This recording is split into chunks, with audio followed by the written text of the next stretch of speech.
Salam alaikum wa rahmatullahi wa barakatuh, mes chers frères et sœurs en humanité. J'espère que vous allez bien. Alhamdulillah bil alamin. Bismillah ar-Rahman ar-Rahim. Alors, c'est vrai que pour une bonne accélération, si Dieu veut, de la purification et l'éloignement du mal et la prise en compte, la prise en conscience, la montée en conscience, il y a les prosternations qui sont bien et les prières de nuit, magnifiques. Magnifique, c'est trop magnifique. Et C'est ces derniers temps, mais c'est vrai qu'avec magnifique. avec ma petite, c'est un peu compliqué, mais la nuit, c'est très très dur. Mais voilà, Voilà. c'est pour mieux me réveiller, je pense. C'est là, je suis comme un zombie là. Mes pieds, ils sont toutes vertes. Mais bon. Et voilà. Voilà. La prière de nuit, Inch'Allah, pendant le Ramadan, qu'on puisse accélérer, si Dieu veut, notre purification. Et donc, c'est un message très important. Je ne sais pas si vous avez déjà eu l'occasion de faire des prières de nuit. Ça marche bien, vraiment. Pendant un moment, j'ai fait beaucoup de prières de nuit et ça apporte vraiment ses fruits. C'est magnifique, c'est une bénédiction. Et ça donne pas cauchemar. Et ouais, voilà, donc ça donne pas de cauchemar. En fait, ça te lève. Tous les temps. Ah, est vraiment fort et très puissant parce que En fait, celle-là. à ce moment-là, quand on se lève et qu'on fait nos prières, nos salats et tout, on a une... C'est comme si... Et Allah il nous dit, dans le Coran, c'est marqué, je vous réveille avec honneur. Enfin, vous voyez, je vous remets un habit d'honneur. Après, c'est traduit comme ça, mais je ne sais pas exactement comment on pourrait vraiment le traduire. Mais comme c'est comme ça, on avait une nouvelle peau, une nouvelle vie, un nouveau souffle, tu vois, une nouvelle place peut-être dans les cieux, tu vois. Donc c'est pas négligeable. Et ça, je le conseille à tous, jusqu'au dernier souffle pour ceux qui peuvent en tout cas. Et ah oui, et aussi ce qui est important à l'issue d'un rêve que j'avais déjà fait, mais il y a longtemps, il y a 1 an ou 2, et il y avait une sainte, parce que je faisais beaucoup de recherches sur une sainte Rabia à l'époque, je crois. Une sainte, non, je ne sais plus si c'était Rabia, je ne sais plus son nom, ou non, oh, pourtant je l'appréciais beaucoup, pardonne-moi. Et paix sur elle, paix sur les saintes. Mes cheveux sont bien. Ça commence par un M. Ah, je sais plus. Ma viande de Tunisie. Et je sais pas si c'était elle, mais en tout cas,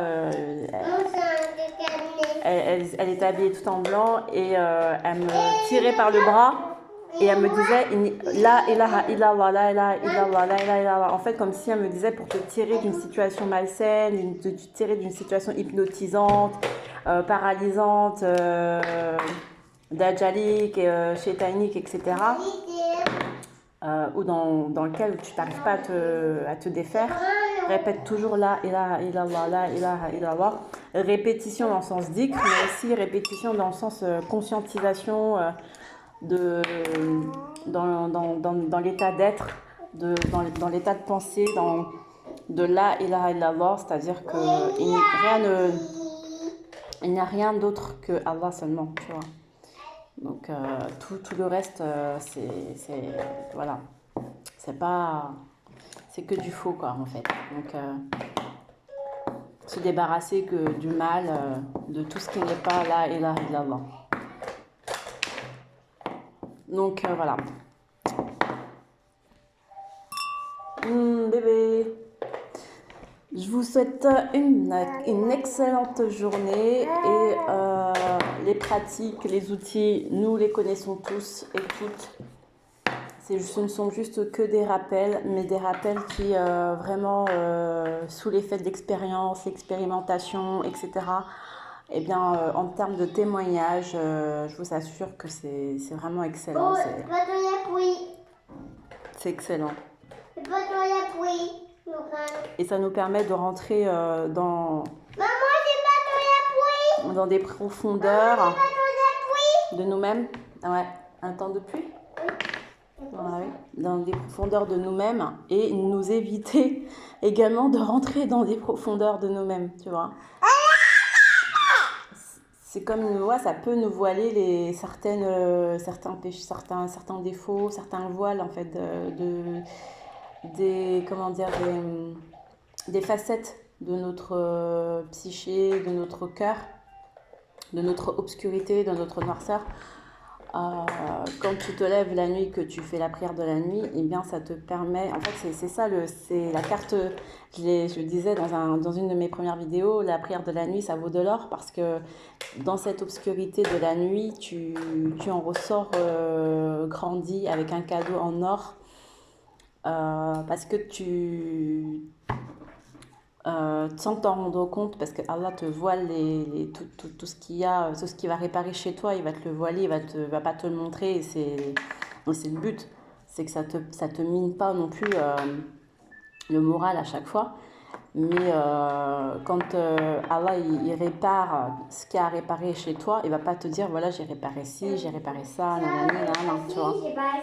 Alors que si tu vas voir un hypnotiseur, et d'ailleurs c'est interdit, mais si tu vas voir je sais pas moi, un médium, un hypnotiseur, tout ça c'est interdit, mais ils vont pouvoir voir au fin fond certaines choses que Allah a permis de voir. Et il va te dire, ah ouais, on va travailler sur ça, j'ai fait comme si, t'étais comme ça, t'avais ça comme problème, nanani, nanana. Il faudra que tu travailles comme si sur tes ancêtres, patati, patata. Alors qu'il n'y a pas que ça comme problème, mais lui, il verra que ce que Allah lui permettra de voir. Alors que si c'est Allah qui agit grâce à ta prière de nuit, eh bien lui, Allah, il sait toute l'étendue de ce qu'il y a à réparer chez toi et il n'y aura pas besoin de faire une dissertation, une discussion sur tous les défauts qu'il y a dans ton cœur, de toutes les noirceurs, tu vois. Il agit, il répare et c'est tout, et t'es même pas au courant, mais après tu te sens bien, tu te sens mieux, tu te sens apaisé, ton âme elle est beaucoup plus en phase et plus rapprochée d'Allah. Donc c'est l'essentiel, c'est le but. Après le comment et tout ça, on ne rentrera pas trop dans les détails. Et c'est pour ça que la prière de la nuit elle est très très très très très importante et très belle. Parce qu'elle te filtre ce qui est dur à percevoir et à reconnaître. Parce que si on doit te montrer toute l'étendue de ta noirceur, de ton cœur, etc., tu seras en pleine dépression nerveuse. Donc voilà, c'est ça les buts. Voilà les outils qu'on nous mette en place pour nous aider avec facilité à réparer grâce à Allah nos défauts sans même nous en rendre compte. Voilà l'exposé sur la prière de nuit. J'espère que ça vous a plu et que ça vous aidera à vous convaincre de l'utilité de tous nos outils spirituels, de tous les outils spirituels, afin de les apprécier davantage et ou de commencer à les apprécier et de les faire. Voilà, en tout cas, ça permet toujours pour moi-même, pour mon âme, de me sentir en phase avec les pratiques, parce que c'est vrai que des fois quand on les fait tout le temps de manière systématique ou des choses comme ça, eh bien on peut perdre le fil de l'utilité et de la valeur de ces pratiques, alors que quand on remet on se repose toujours les questions, ah ouais, à quoi ça me sert, qu'est-ce que ça m'a évité, qu'est-ce que ça m'évite, etc. Ça permet vraiment de continuer dans la durée, parce que l'endurance, c'est ce qu'il y a de meilleur, c'est ce qui nous est demandé, des gens endurants et confiants en nous-mêmes et en la science d'Allah. Voilà. Salam alaikum, prenez soin de vous et gros bisous. Alhamdulillah, Allahumma salli ala Muhammad wa ala ali Muhammad. Salam.